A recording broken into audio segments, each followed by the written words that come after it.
மதுரை அவனியாபுரம் ஜல்லிக்கட்டு போட்டியின் போது களத்தில் இறங்கிய சிறுவன் ஒருவன் துண்டை கழற்றிக் கொண்டு காளையை வரவேற்க பல்டியெல்லாம் அடித்த காட்சிகள் நகைப்பை ஏற்படுத்தின.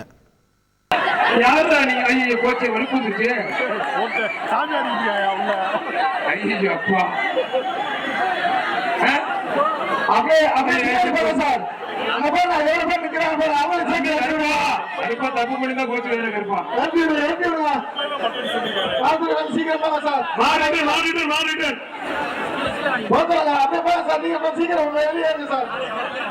உலகம் முழுவதும் தைத்திங்கள் முதல் நாளன்று சூரிய உதயத்தின் போது பொங்கலிட்டு வழிபாடு செய்து வரும் நிலையில் தூத்துக்குடி மாவட்டம் மாவடிப்பண்ணை கிராமத்தில் மட்டும் மாலையில் பொங்கலிடுவதை வழக்கமாக கொண்டுள்ளனர். இந்த கிராமத்தைச் சேர்ந்த பெரும்பாலானவர்கள் மளிகை கடை மற்றும் காய்கறி கடை நடத்தி வருவதால் காலையில் வியாபாரத்தை முடித்துவிட்டு மாலையில் தங்கள் குடும்பத்தினருடன் பொங்கலிட்டு வழிபடுகின்றனர். செய்திகளை உடனுக்குடன் தெரிந்து கொள்ள உடனே சப்ஸ்கிரைப் பண்ணுங்க.